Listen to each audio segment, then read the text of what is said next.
So I could go into the theory, and guaranteed if I did that for about the next 5 minutes, you'd all be asleep. But the bottom line is there really is child development and emotional growth theory that stands behind it.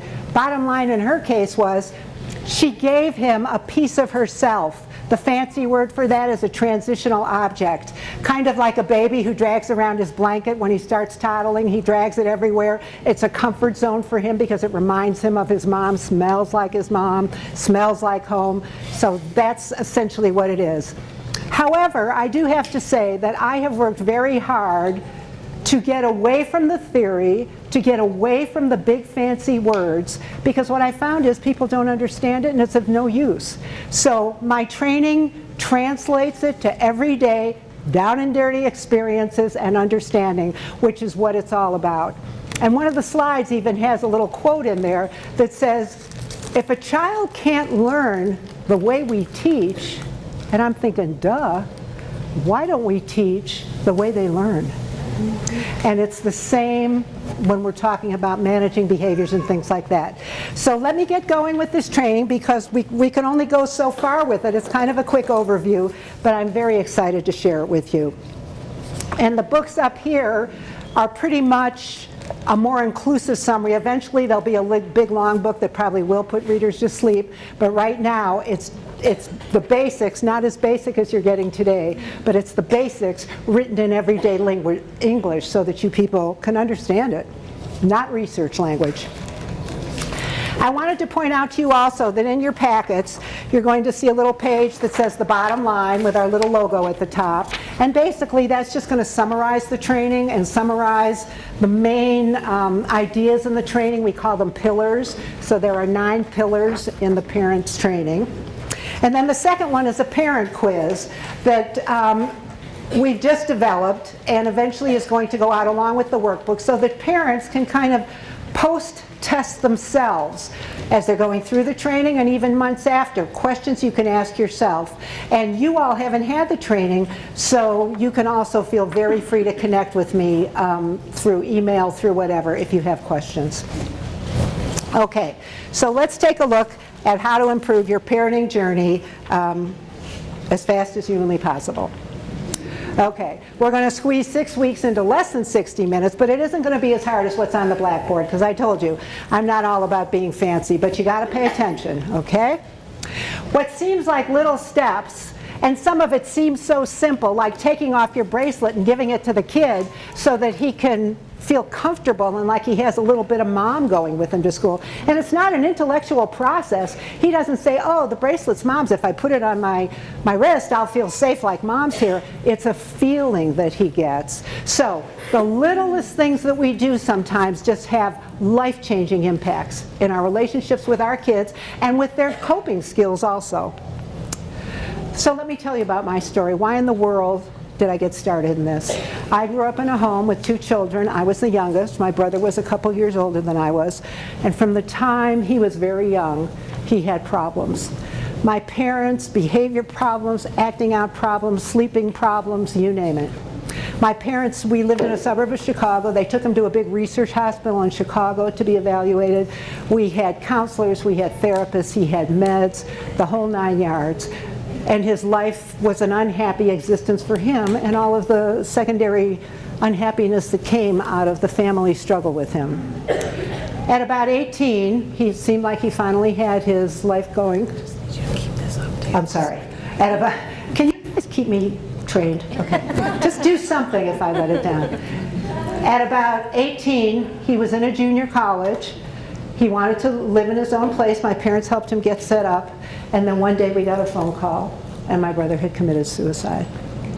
And the impact of that on my life, and the length of my life, turns out to be this message that I believe I want to share with the world, which is it doesn't have to be like that. Families don't have to have those kinds of struggles if the right kind of help is available. And so I've worked very hard to create a training for working with challenging and defiant behavior in children and youth. And to end on a happy note, I must tell you that when I do the trainings, every week when the group reconvenes, I say, well, what did you try? what worked, what didn't from what we'd gone the previous week. And I always tell them, it's okay if you bring us your challenges, because that's how we're going to learn. Bring us your successes too, but we're going to learn a whole lot from helping you solve those challenges and what didn't work. And a mother started giggling. It was moms and dads in the group, and a mother started giggling, and I said, what's so funny? And she looked around the group and she said, can I talk? I said, absolutely, we're here to learn from each other.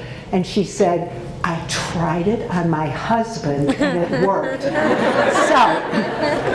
So I want to tell you, and everybody laughed, I want to tell you that the training is, there's two kinds of major growths that we have. We have our chronological growth, which is from the day we were born, how old we were, and then we have our developmental growth, which is where our development is at any particular time in our lives. So if somebody asks, what is your developmental level in math, I would probably have to say, maybe somewhere around a 4th grade level. As soon as geometry hit the classroom, I was in trouble. And I ended up in summer school, the whole 9 yards. So the bottom line is you can excel at some things and have a difficult time at other things, and that's okay. But this training applies across the board, right up to your spouses, your family members, whoever, because it's developed around understanding universal principles of human behavior. Just a little testimonial, but you heard something a lot more powerful. So why are there lifesavers on all the tables? I had a mom come one time to a last training, and she brought a big bag of lifesavers, and I said, well, what is that for?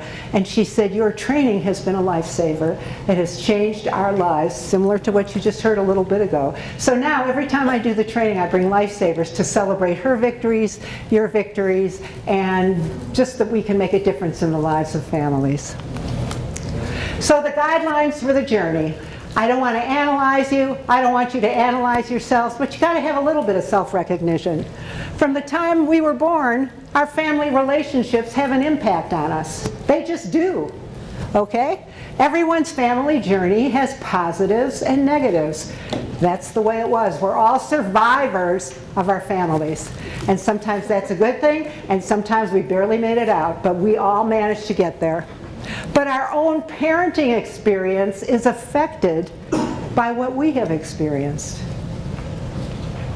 The more we recognize the effects, the more we will be able to have an impact on how we parent our children. So it's not for you to beat yourselves up over your lack of patience or intolerance or this, that, or the other. It's for you to begin to recognize it, and the more you recognize it, the more you have control over it. Because I think every one of us had kids wanting them to have a good life. And especially if, like me, we grew up where there was a lot of heartache, then we really wanted our kids to have a good life. Parenting is a lot more than just parenting skills. It's about a lot more. So, but the rewards of the journey are so rich. There's a treasure chest full of discoveries similar to what you just heard, similar to what other parents have experienced. It's just, you got to be willing to take that journey. New Year, Chapter 1. And when I do this training very often with parents, what I will say is, you may have done things that you regret. You may have done things that maybe weren't so okay in an angry burst toward your kid. Don't tell me about it, because as a counselor, I'm a mandated reporter. I don't have a choice. I made an ethical commitment to report abuse and neglect. So I say, don't tell me about it. But today is the first day of the rest of your life, and it's a brand new year. So we go forward from there. So first thing I want to do is, could you help? I need some volunteers. I need 2 men and 3 women. Quick! We don't have much time. They're going to cut us off. Come on up. Just.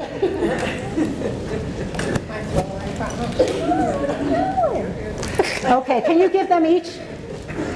And can you hold it up so the writing shows?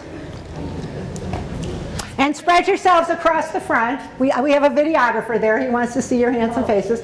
And you can take one of the small ones. So what we have, come up front here. What we have, turn it around so they can see the wording. What we have are 2 big balls of guilt. Because until you can take off the guilt, you will be a prisoner to it forever. So again, 2 big balls of guilt, and we have 3 little balls of guilt, because maybe you don't feel that guilty, just kind of crummy about how you parented from time to time. So the first thing we're going to do is get as many of you to get your hands on those balls of guilt. We're going to send them out to you, and we're going to ask you to send them around to each other, and eventually we're going to stop and get them back. So come on up to the front. I don't have to launch it, right? I can just pass. You launch, however you want to get it out there. So at the count of 3, let's master some of that guilt. 1, 2, 3. Send it back, send it on. Keep it going. There you go.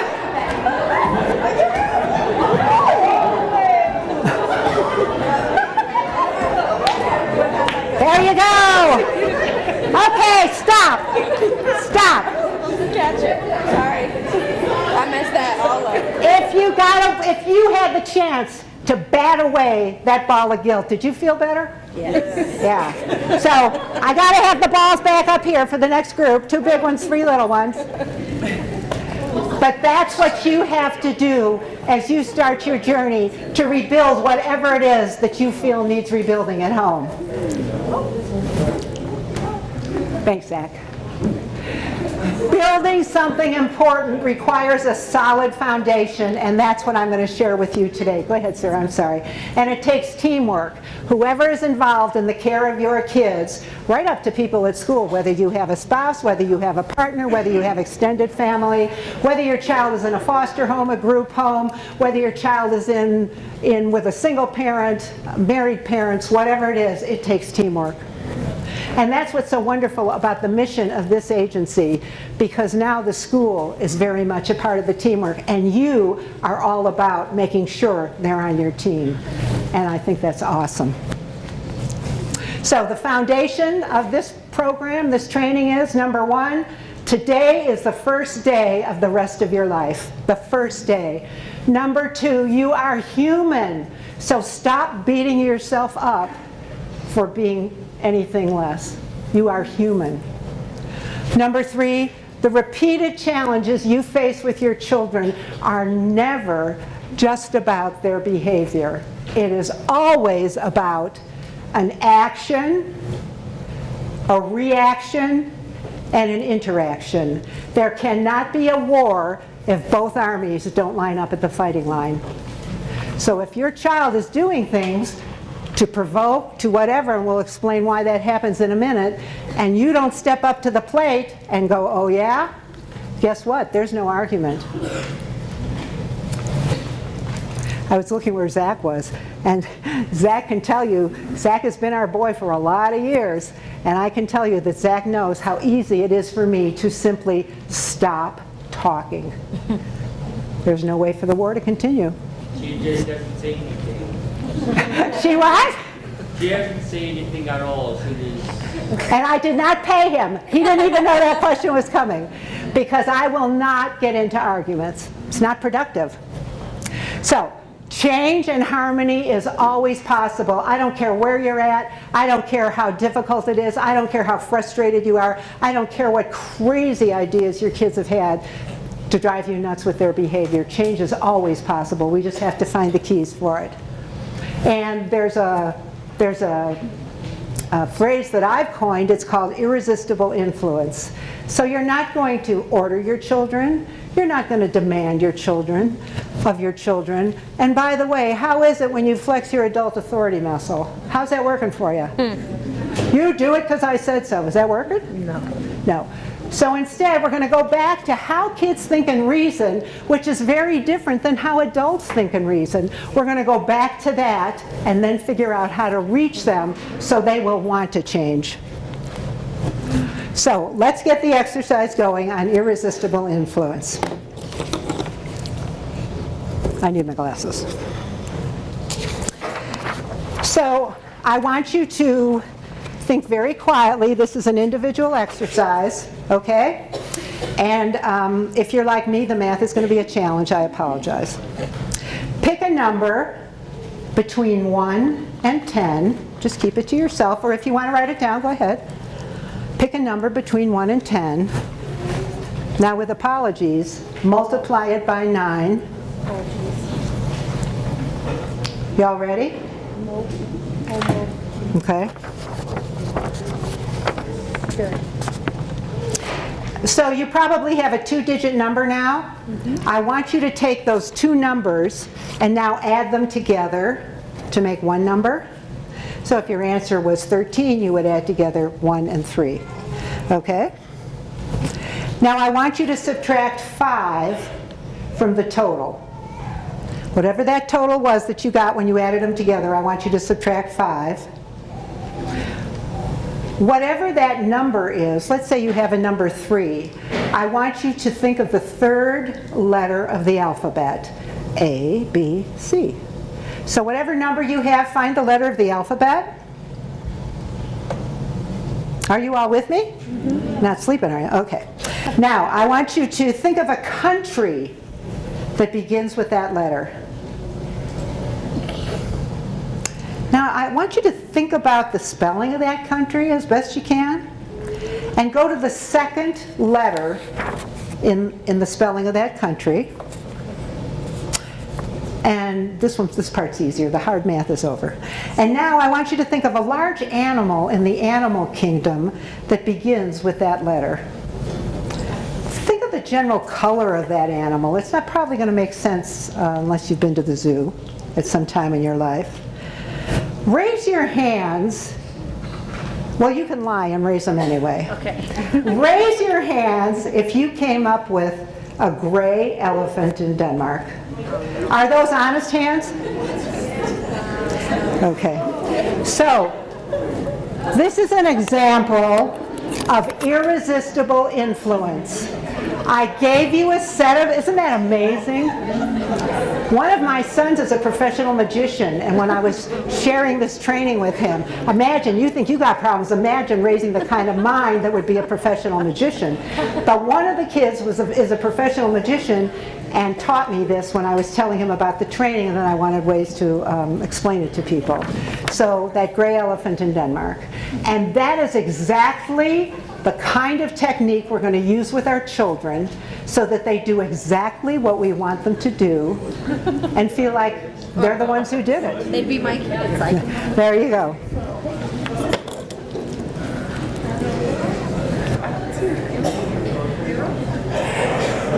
So there are some unfair standards that we set ourselves up for, and that's what we're going to go through in the next slides. The first misconception is that, have you ever heard the term, especially if you're talking to professionals, that your child has dysfunctional behavior? Dysfunctional? It sounds like a disease. As far as my perspective goes, there is nothing dysfunctional about that behavior. Those kids are accomplishing exactly what they set out to do. They are driving you nuts, right? So that behavior is actually very functional. Misconception number 2 is that mature adults are immune to the behavior of kids. Well, if mature adults are immune to the behavior of kids and you're not, what does that say about you? Right? That's not fair. It's a misconception.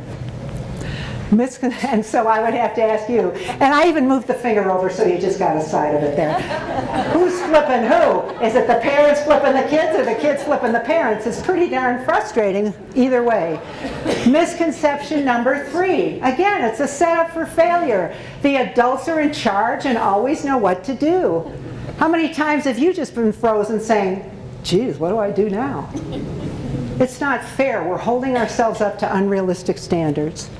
Misconception number 4, I love this. The way to win a power struggle is to flex your adult authority muscle. Raise your hands if that works for you. Oh, wow. Look at that. Nobody. And yet we're told if only we took authority over our family, right, they'd be doing what we said. And misconception number 5, the major goal is to change kids' behavior. When I did the Training for Parents Challenge, one of the parents had a baby on their lap. She's here tonight during the training, and I loved it because the kid was noisy. She was just being a little bit noisy, and I looked at her. We were talking about this, and I looked at her. I said, would you do me a favor? Would you please stop? To the baby? And, yeah, to the baby. And the baby just goes, goo, goo, wah, wah. And I said, excuse me, whatever I said, you're bothering me, would you stop? The goal is not to change your child's behavior. Guess what? You can't change anybody else's behavior. The only behavior you are in control of is your own. It's your own behavior. Our goal is to set up situations in such a way that our children choose to change their behavior. So you can take that one off your back too. So here's that $1 million question. If a child can't learn the way we teach, in our parenting too, why don't we teach in a way that they can learn? And that's what I'm going to give you some highlights of right now. So who started the argument anyway? We already went into the action, reaction, interaction, but it's worth repeating, because next time you have a conflict with your kid, I want you to sit and listen and take a step back so you're looking down at the situation while you're in it and say, wait a sec, the kid did this, it could have started an argument, but I never responded. Argument over, not there. So it's a constant dizzying cycle of arguments and problems that keep escalating. So here's a word for you guys to remember. It's terrifically important. The word is family script. So we have many scripts in our lives. The days when the postman used to deliver to your house and you'd be out doing the gardening, you'd look at the postman and say, hey Joe, how are you? Because he always delivers every day. And he'd say, I'm fine. And maybe he told you that his wife had had a baby. How's the baby doing? And you have these same scripts over and over. Same thing in your families. Hey honey, what did you want for breakfast this morning? If you think about it, you will start to hear, if not now, I hope tomorrow, when you're interacting with your family, you will start to hear the repetitive scripts. The scripts that are going well, awesome, celebrate them. But the ones that are ending up in conflict and driving you nuts and frustration and anger and tears and all that, you want to hear those, because until you identify that they're happening, you can't do anything about changing them. And I can give you the techniques in the longer training for how to change them, but first you have to recognize them. So you start listening for those family scripts. Now, I've had parents say, gee, things are going better, things are going better. And I say, great, I'm so glad they're going better. And then all of a sudden they say, things aren't going so well, she went back to those old behaviors. So you have to remember that when there is change, it causes imbalance. It's like, geez, I don't know how to interact anymore. It's not an intellectual process, it's how a kid feels. And maybe it's how you feel, and you go back to those old scripts. And so you want to realize that change causes imbalance, and so sometimes there's going to be some steps back, but if you keep the techniques going, eventually you will step up, back, up, and eventually you'll get to a much better place. But the backslides are not because something's going wrong. That's actually part of the growth. And if it is, then you will be able to identify it because you are observing what's going on in your family. You're not just living it, you're back here observing it at the same time. The other thing you want to remember is that we all have our roles in our families. So if you have more than one kid, you know which kid is generally the helper, you know which kid is generally the little Dickens, you know. Everybody's got their family roles, and again, it's something for you to recognize, because you can't do anything to create a different dynamic in your family till you can identify the one that's going on right now. So, any of this look familiar to any of you? There's some happy times, there's some times, look at this poor lady in the lower left when you're going nuts. How about the kid who's looking at his dad and his dad's about to kill him? Probably not for you guys though, right? Doesn't happen in your houses. So, in order to see change, first you have to change. And the reason it has to come from you is because you have the maturity and the thinking process that's going to allow you to do things like identify family scripts and things like that. If I sat down with your younger kids and we sat in a circle here and I started talking to them about family scripts, how long do you think that dialogue would last? About 3 seconds. It doesn't work. They don't have the cognitive ability that we do to take a step back and observe. So there are 9 supporting pillars in my training, and we'll go through them one at a time. The first one is only 5 words, and it seems so simple. It is so profound. Children think differently from adults. Oh my God. It's like you're speaking a foreign language to them in the way that you communicate sometimes. Children are self-centered, not because you've raised bratty kids, but because they're not developed cognitively and they haven't had enough experiences in the world to see things any differently. So they're very self-centered. They have magical thinking. So magical thinking is all about the boogeyman. It's all about being Superman. It's all about that monster under the bed. It's all about, I can fix this. All I have to do is flip my hand up in the air and boom, it's fixed. Magical thinking. And if you think we still don't have residues of magical thinking, I would have to ask, when is the last time you bought a lottery ticket? When I start worrying about paying bills and things like that, I am right over at my 7-Eleven. And by the way, I finally figured out one day, I said, I know now why I'm not winning the lottery. The problem is I go up to the clerk and I say, can I have a lottery ticket? And I think, what could be stupider? I finally figured it out. I needed to tell him, can I have a winning lottery ticket? So there was a whole lot of hope at home when I figured that out, till the next time I went to the 7-Eleven, and that didn't work. So they think they're all powerful, and children are not little adults. They look like little adults, they think differently. And since we have the capacity to think beyond ourselves, and they don't, we need to remember that and start entering their world in a way that they do understand.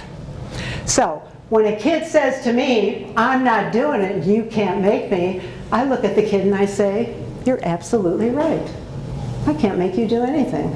Whereas maybe a lot of years ago as a young mom, I might have said, oh yeah, I'll show you how I'm going to make, whatever it was I needed to do. So, number one, when your child declares his or her power, you let them know. Now we're going to get to some other techniques of how you will handle it, but you can't make them. You can't make another person do anything.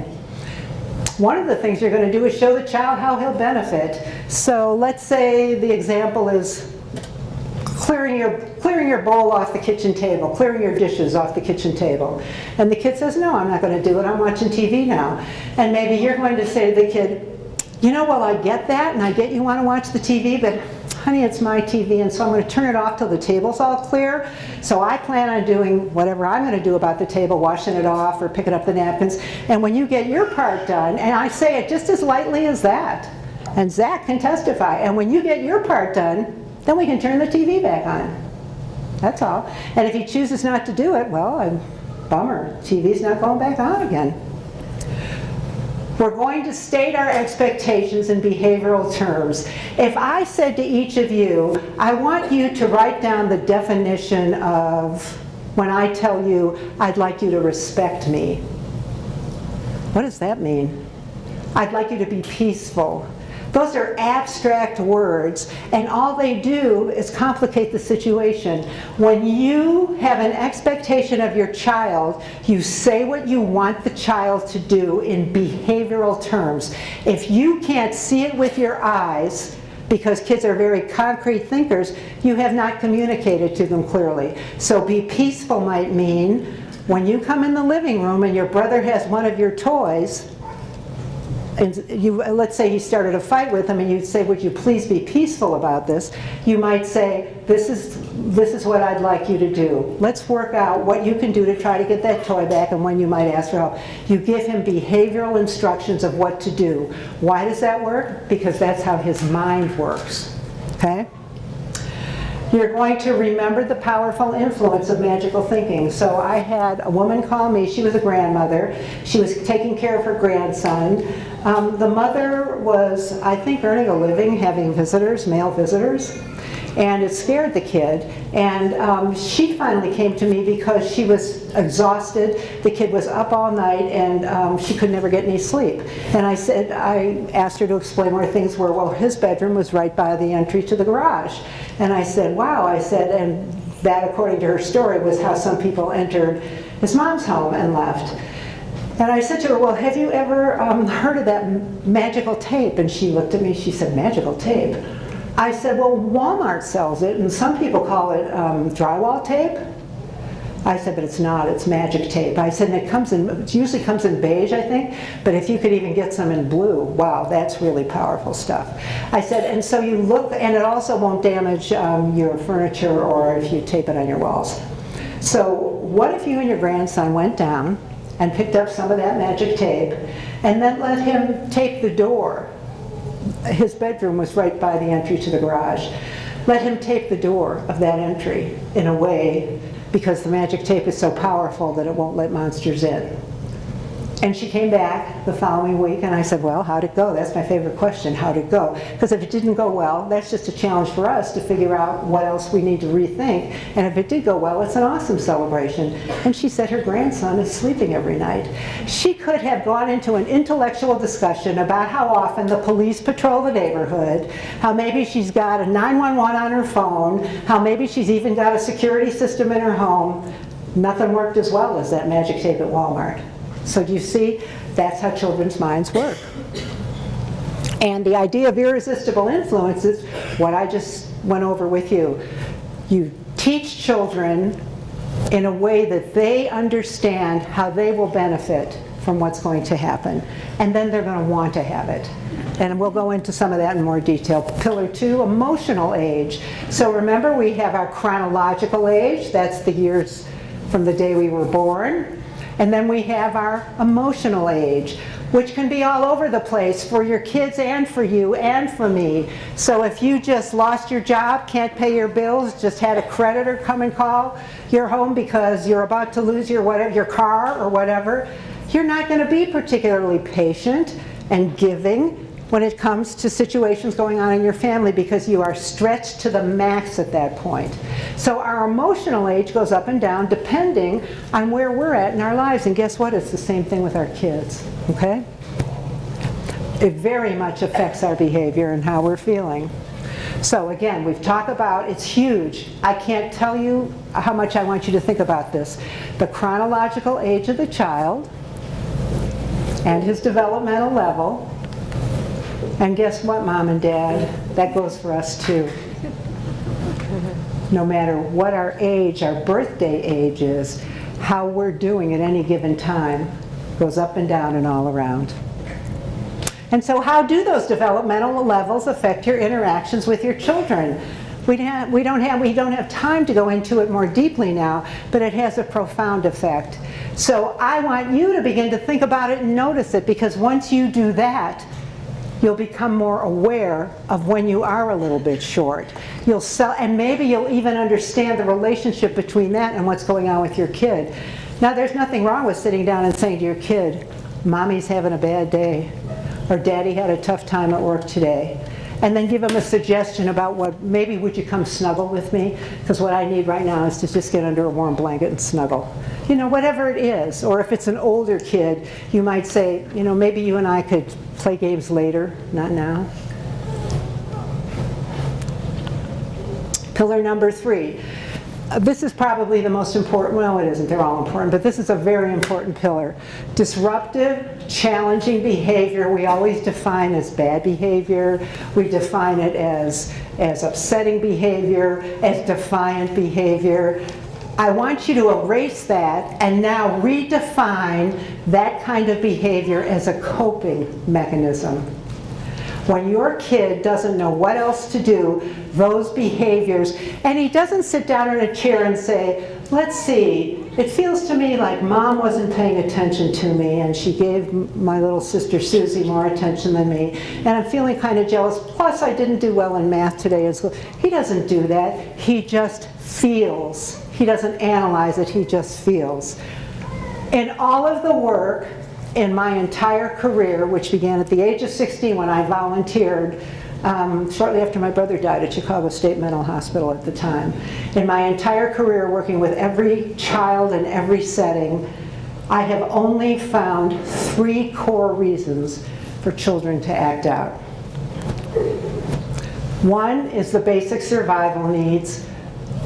I think any one of us could understand what a place of desperation we get to when we're cold, when we have no place to sleep, when we're hungry, whatever, when we don't feel protected. So basic survival needs will drive someone to that place.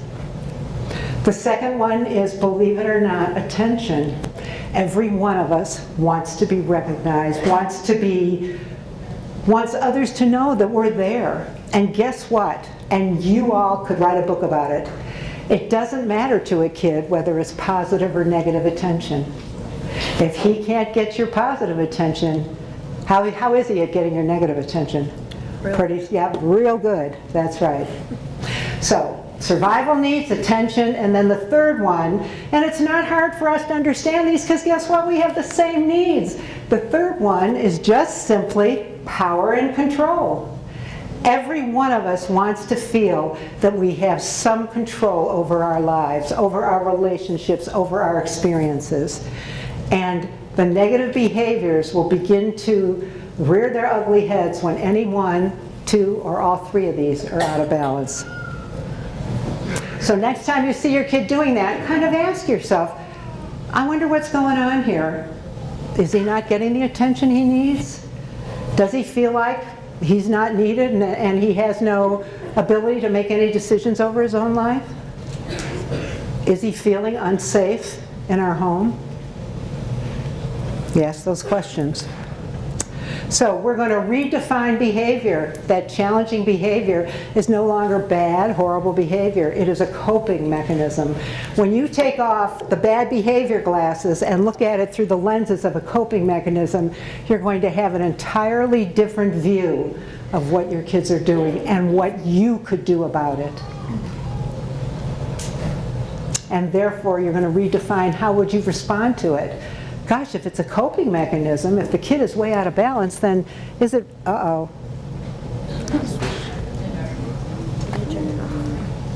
I know about behaviors, not mechanical stuff. Anyway, I will do my best. I have a terrible voice for public speaking. So, when we get, can you all hear me, hopefully? I can do this a while. Raise your hands back there when you can't, and I'll try to scream louder till he gets it. Oh, wait, here we go.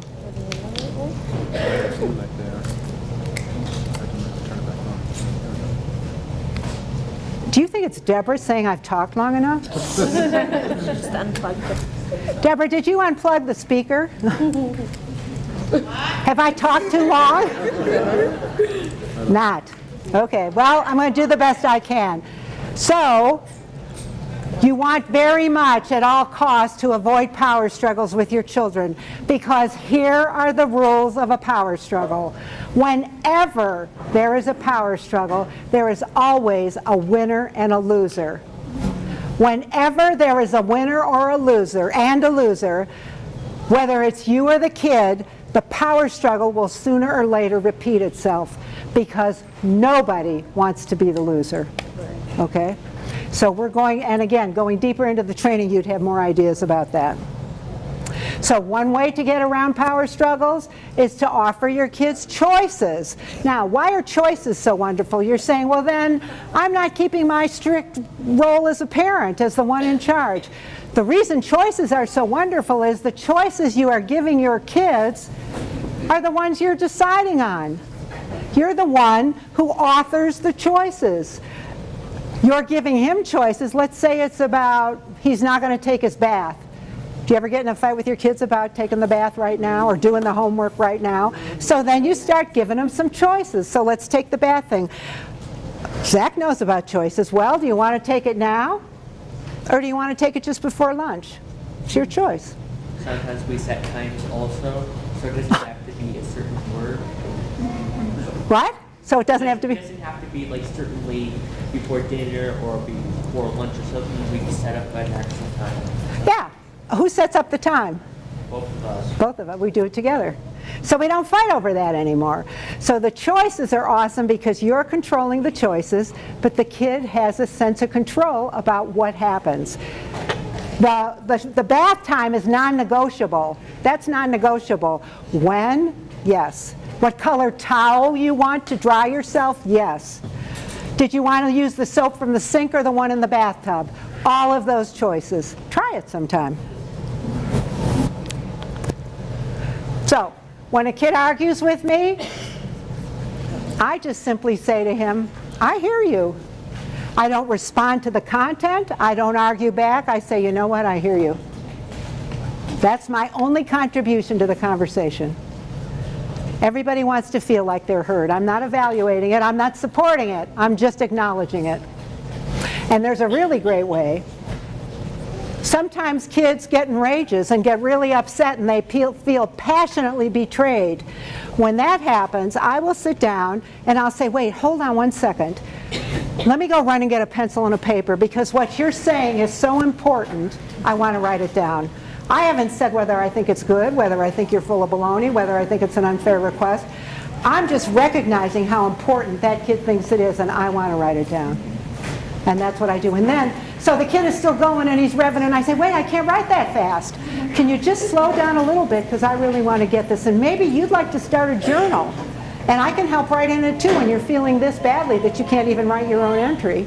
Or if it's a younger child, let's sit down and let this be the start of our journal. And would you like to decorate the cover of your journal? What would you like to, boom, you're so far from the original reason the kid was so angry. So you want to know, so then we talk about if you can't stop a child, sometimes I'll just ask them to continue. So maybe a kid is upset and screaming, and I'll stop everything and I'll look at the kid and I'll go, wow, that is some pretty loud screaming. Do you think you could scream like that for 1 minute? And then I say, hold on, I'm gonna, okay, go. And he screams for 1 minute. That's awesome. Do you want to see if you can do it for 3? Would you like me to take a picture of you screaming? So now we're no longer arguing, and pretty soon the kid's going, and matter of fact, we have a safe space. I hope you guys don't want to leave early here. We have a safe space in our room, and I'll tell you about vocabulary words and how they can be contaminated. So we don't have a timeout room. We have a safe space. And when Zach was very little, one day he was having an amazing 10 out of 10 point scale rage. And I walked with him to the safe space, which has always worked, except this day, all of a sudden, he comes stomping out of the safe space, and I thought, now what do I do? Now what do I do? Am I going to tie him up? Am I going to lock the door? Oh my God, now what do I do? And that's where this technique came from. I said, wow.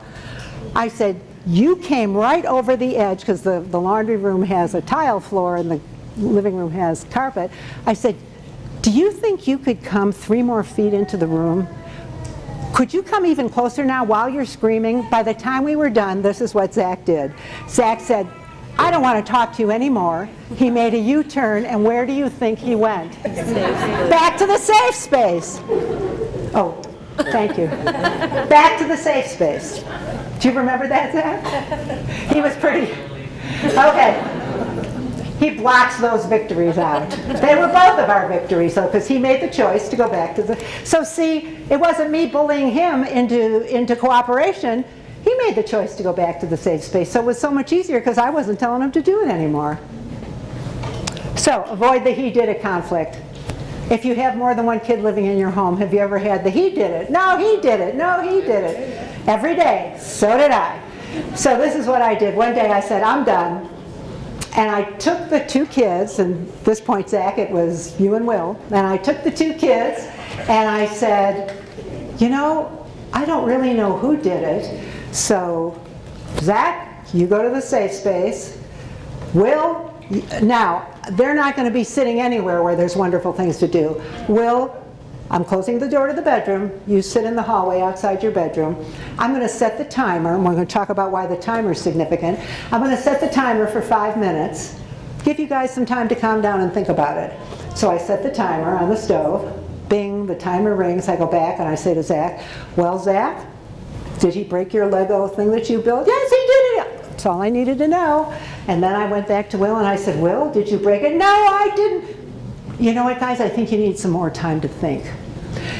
The first time this happened, I think we spent half a day with me resetting and resetting and resetting the timer. I wasn't upset. The kids were cool. And finally, when Will finally said, yes, Sandy, I broke his Lego car he built. And I don't say, well, tough luck for you. I looked at him and I said, you know what? That took a lot of guts to be able to tell the truth. Good for you, Will. I think I even gave him a little treat, Fruit Loop or whatever. I gave him a little treat for telling the truth. But then ultimately he had the outcome of having to deal with what he did to Zach's car. And so he also had that part of it. So that's how you get out of the he did a conflict. And be sure to send me an email. It's in some of the literature I handed out. I want to hear how it goes for you guys. So pillar number 4, how we experience things influences our relationships. Do we even hear clearly? How we communicate affects what we communicate. If I said to you, what a great audience you are, you're giving me eye contact or listening versus what a great audience you are. Do you hear the difference? So how we communicate very much affects what we communicate. When kids keep retesting the same boundaries, that's your cue that you have not set consistent boundaries and maintained them consistently. And if we had more time, I'd tell you about some of the little rats in a maze studies. You've heard of those, the rats running through the maze. It's the same deal. It's based on behavior theory. I could bore you with all the theory behind this, but the bottom line is, once you set your boundaries with your kids, once you pass the self-test that you haven't been getting even with them, that it's not because you're angry and you just want to make them struggle or suffer more or take something away forever. Once you pass that test, you set a fair boundary, and then you stick with it. Uh-oh. Attention, members and guests. Can Arlandis Hutchins please come to the front desk? Arlandis Hutchins, please come to the front desk. I thought they were going to say we all have to go to my house now. Okay, so even when you're not sure, so aren't there times as a parent when you really don't know? Your kid puts you in a position and you go, what do I do about that? When that kind of a feeling comes up in your life as a parent, same as it does in mine, I look at the kid and I say very affirmatively, you know, I haven't decided what I'm going to do about that. And when I do, I will let you know. Does it sound like I'm still in control? And I'm thinking, oh God, what the hell do I do? But that's not how I present it to the kid. And once I'm calm and can think about it, I really can find a solution. So this is huge. Attributes versus identity. So is this a striped rhinoceros or a rhinoceros with stripes? That's the big question. If it's a rhinoceros, I got to put this down. If it's a rhinoceros, thank you. If it's a rhinoceros with stripes, then I have two entities. I have the rhinoceros and his stripes. But if it's a striped rhinoceros, I have now merged the two, thank you, into one identity. So the difference between the attribute of the stripes and the identity of the rhinoceros is huge. And here's how it plays out in our lives with our children. When we know, God forbid it should ever happen to any child or any family, that a child, let's say, gets cancer, is there any place on planet Earth where adults describe that child as a cancer child? No way. There's no way we want to join the attribute of cancer and make it permanently a part of the identity of the child. And it's the same thing when we talk about behavior in our kids. And we don't even realize how it changes our thinking. If you have a bratty kid, you have just merged the bratty and the kid, and without even realizing it, you have just created an impossible situation that can't be solved because you have a bratty kid. Now, if you have a kid with bratty behavior, that's a whole other story. You just need to work with what can I do with the behavior so that that kid of mine has different behavior. These are the subtleties of what we experience as parents that we don't think about, that I spent my life looking for these answers. So I want to share them with you. Because it does. It starts with you. And the biggest challenge you have is to think outside the box. I've just given you a whole bunch of stuff to think and rethink, and I hope you go home and spend some time with that. Pillar number 5, how an adult responds can alter the child's behavior. And you just heard some examples from Zach and what I gave. There's a dad who says, what makes you think I'm angry? Or another one who says, no, I'm not trying to hide my frustration. The kid knows it. 90-some% of communication, guys, is non-verbal. non-verbal. So you can say, no, I'm not mad at you, and that kid knows you've got steam boiling inside. Now he's twice as powerful because he perceives himself, and it's not an intellectual process because he's not that far along in his thinking. He doesn't plan these things, he feels them. But now he feels very much in control because he's got you all wound up. So when you're angry, you let the kid know, yeah, you're right, I am angry. So that is about the maze. We're going to skip it. It talks about inconsistency. The bottom line is, once you make a decision, you put it through the test. Is it fair? Am I being punitive? Am I being powerful? Am I trying to punish my kid? Once you make sure it's a fair expectation, then you consistently uphold that expectation. Once a kid knows the boundaries, it's the most amazing thing. He doesn't have to keep testing them, and boundaries actually equals freedom. He has more freedom because he knows exactly what is expected of him. So, the choices we talked about, I can't say it enough to you. Now, when we're tired, when we're frustrated, when we face our kids day after day after day after day after day, what happens is, what stands out in our minds, because we're human, is not the good parts. What stands out in our minds is all the frustration we felt. What you want to make a focused attempt to do is to notice when your child is doing the right thing. And most of the time as exhausted parents, we don't even notice because at least the kid's not irritating me now. But you start focusing on the right thing and complimenting him, saying thanks for the help, giving him an attaboy, whatever it is, and you start reinforcing that positive behavior, you'll see what a change will happen. Pillar number 6, the way we communicate changes our messages. And we communicate so many different ways. And I told you 90+% of communication is nonverbal. So if you think you're fooling your kid, you're not. Especially, kids are artists at picking up the nonverbal because you and I have become contaminated by society and by sophisticated interactions. Kids are right down in the gut and they pick it up real fast. So let's do a game. Hold that for me. I need, why don't we take 10 volunteers up here? 10 volunteers. Come on, quick! They're going to kick us out of the Y. Thank you. And I want you to kind of stand in a row behind the desk so we're not all tripping over each other. Thank you. How many have we got now? Somebody count, because I have more than 10 sheets of paper. How many? How many are up here? 8. Come on. 2 more. Come on. All right, they'll lock us in the Y tonight. The good news is your kids are locked in the nursery. Here's number 9. And here's number 10. Thank you.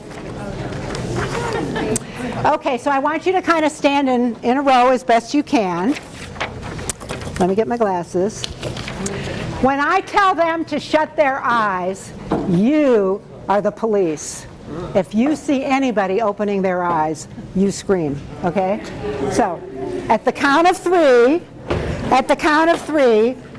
I'm going to tell you, shut your eyes. 1, oops. 1, 2, 3. Close your eyes and don't open again until I tell you. So, I want you to fold your piece of paper in half. Can you see?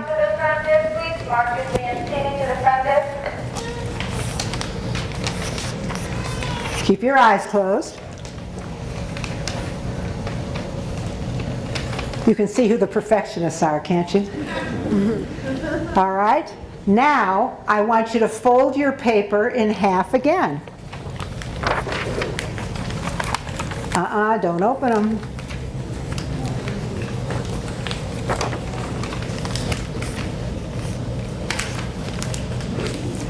Next, close your eyes. Next, I want you to form a triangle with the folded paper.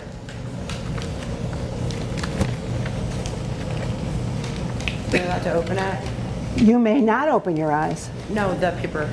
I can't answer any questions. I'm just giving you these. Your last order was to form a triangle with the folded paper. Okay? Everybody got that done?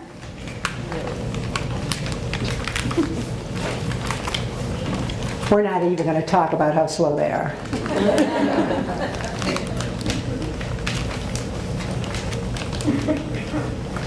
Okay, I'm going to count to 5, and then we're going to go on to the last instruction. 1, 2, 3, 4, 4 1/4, 4 1/2, 5. Okay, now last instruction. I want you to rip off the lower right-hand corner of your paper.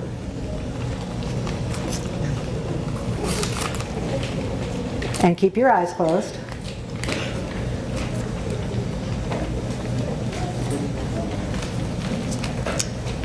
And we're going to count again. 1. All right, 1/2. She's working so hard. 2. Rip off the lower right corner of your paper. 3, 4, 5. Open your eyes. And would you please all carefully unfold your papers and hold them up in front of you for all of us to see? Hold them up so we can see. I gave them all the same identical instructions, didn't I? I folded it the wrong way. I gave them all the same identical words. They weren't even long sentences. Do you see how when we think we are communicating something in a very clear way, it's not happening, guys? Is that unbelievable? And it works every single time. So you want to be very sure to be behavioral. The other thing about talking to kids, if you can't say it in 5 to 8 words, forget it. When you speak longer, especially when you're moralizing and telling the kid the important reason in life and society and his family about what he should do, what you're asking him to do, just try once saying to your kid, could you please tell me what I just said to you? Not. You'll get nothing. He doesn't even hear you. So you speak behaviorally, and you see what happens when you make it too complex, how everybody interprets it differently, and the words couldn't have been simpler. Thanks, guys. You can keep your paper as a souvenir.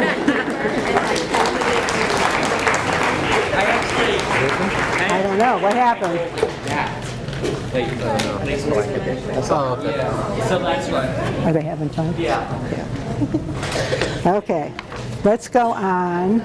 What did I do with my little... Oh, here it is. Okay.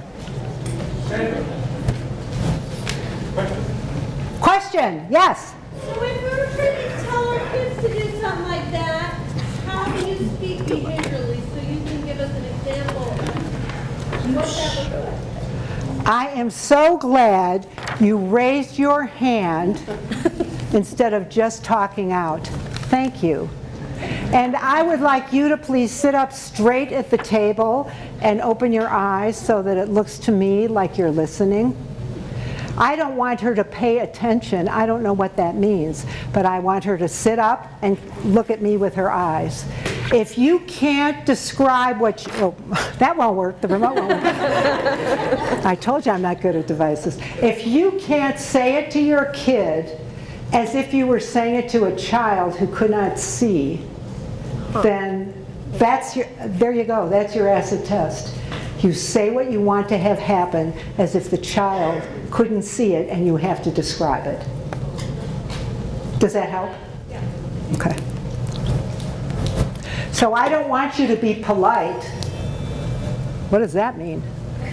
What I want you to do is be quiet when I talk, please. If you have a question, raise your hand. So I'm asking you no words. Raise your hand. I'm giving you behaviors that I am seeking. So, you talk again to the kid about what you want him to do, not what you want him to stop doing. Start focusing on the positive. Here's the best one. So, we are going to get locked in here tonight. So, I had 3 kids living in my home at one time, and one of them, Mr. Will, I mentioned him before, the kid was hell on wheels. He knew how to cause chaos. So 3 kids sitting at my breakfast table, they're all having cereal. He's got them laughing so hard, including him. They're falling off their stools, the milk has gone flying. Ever had that happen in your house? And I could not stop Will. That was just one example of what happened. He did it in every situation, but this is what I did that morning at breakfast. They were having something halfway nutritious, Rice Krispies or cornflakes, but I had my secret Fruit Loops hidden in the back of the cabinet. And what I did is, sooner or later, even the most chaotic kid has to breathe, right? They gotta stop a second to breathe, even if they're screaming, laughing, giggling, whatever. So, not Will, but when one of the other kids stopped for that nanosecond to breathe, I just was right there and put a Fruit Loop in his mouth. I never said a word. And then the other kid, and the other kid at that time was Zach, sooner or later had to take a breath. Soon as he stopped the chaotic noise, I put a Fruit Loop in his mouth. And I did that back and forth, just very calmly, moving very slowly. And finally, and Will's watching this, and Will looks at me all of a sudden. He is so crazy, laughing so hard, falling, milk flying, everything stops, and he says to me, "Can I have a Fruit Loop?" I said, "Well, I don't know." And he said, "Oh, excuse me." He said, "Can I have a Fruit Loop?" And this is what I said, "I don't know." And he said to me, "Well, they got Fruit Loops." I said, "I know." And he said to me, "Well, since they got a Fruit Loop, if I'm quiet, can I have a Fruit Loop?" I said, "Well, why don't you try?" We spent the whole morning whispering. It was far past breakfast. I never got mad, never got angry, never got punitive, none of it. And Will was as quiet as could be, and we spent the whole morning whispering with very irregular treats of Fruit Loops. And when you're in the longer course, I'll explain to you why that works.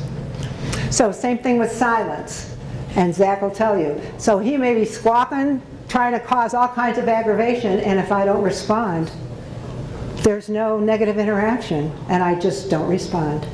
Or he's a great one to talk to me from his room. So isn't that a powerful thing to talk to your mom from the room, and then mom has to go trotting in like a trained horse every time to say, "What did you say?" I don't anymore. I got tired of that. Once I realized it, I got real tired of it. And I thought, I'm just going to stay out here in the kitchen living room doing what I'm doing, and I'm not going to answer him, which is what I do now.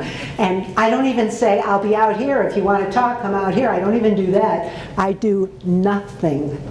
Guess who comes out to tell me what's on his mind? Jack does. And I won't even tell you how it works with my husband, because he's here too. So you want to ask yourself the question, this is so important, you want to ask yourself the question, if this kid could behave differently or in a better way to establish balance, why wouldn't he? Why wouldn't he? He doesn't know how, and he's using these coping mechanisms because they work. So, remember, you're going to be tested and retested, especially when you're inconsistent, because that just brings on more testing behavior. Remember, the choices automatically define what the kid is allowed to do, because you've just given them the choices. They're going to define the behavior if he wants the reward. And remember, when there's conflict and ongoing war in your home, and you're in the fight with your kid, it's because you agreed to enter the fight. You don't enter the fight, there's no war. You want to exert influence over your child, not get into power and control struggles. So, let's do a little exercise. And I'm going to need some volunteers up here to help get these out quick. So can I have 7 or 8 people up here, please? Just take a big handful of these and start passing them out. Yep. And make sure everybody has one. Take a big handful. Oh, these. Chinese traps. Chinese finger traps. Everyone gets one? Yep, go ahead. Take a handful and start passing them out. Here we go.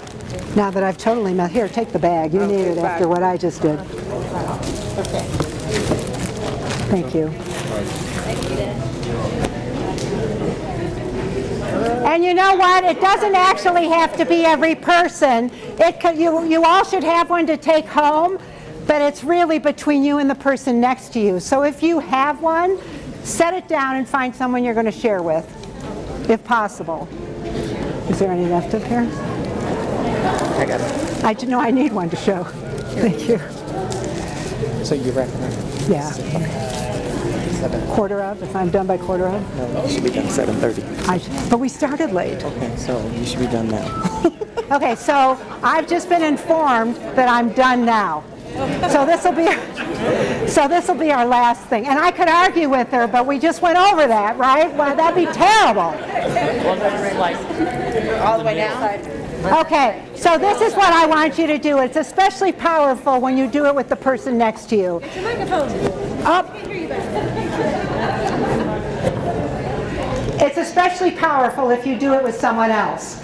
So I want you to take your finger trap and just put your index finger in it and turn to the person next to you and have them put their index finger in the other side of the same trap. Now you're going to fight over whose trap, right? You can take turns with each trap. And now make sure it's really on there, nice and strong. And now I want you to pull back. I want you to pull back and do whatever you can to take control of that trap. You don't pull. I can get my finger. Pull harder! If you haven't won yet, pull harder! Got little fingers.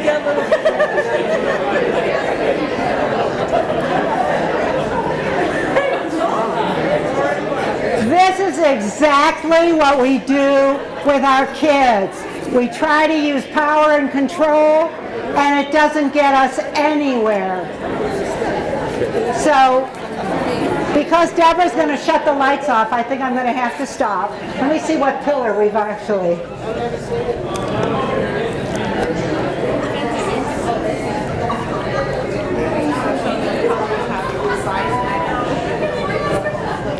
I want to leave you with one thought. How'd that work, by the way? It didn't. Doesn't work. Overcoming someone else by exerting your power does not work. I'm stuck. There you go. I want to leave you with one last thought. I want you all to remember the definition of a happy family. Because I don't know about you, when I take my kids to the grocery store, they were the only ones, it seemed, one was crying in the cart, the other one was throwing the cabbage across the grocery store. It just went on, and or better yet, when I would go to my religious services, I seemed to have the only kids who were noisy, who were just causing all kinds of distractions during the service. So I want you to remember the ultimate and important definition of a happy family that I go by. And I want you to live this in your own lives. A happy family is a family you don't know very well. Because if you could be inside their lives, you'd see all the stresses and strains in relationships, in accomplishing goals, in taking care of one another, all of it. So stop holding yourselves up to an impossible standard that cannot possibly ever be achieved. Thanks for listening, guys.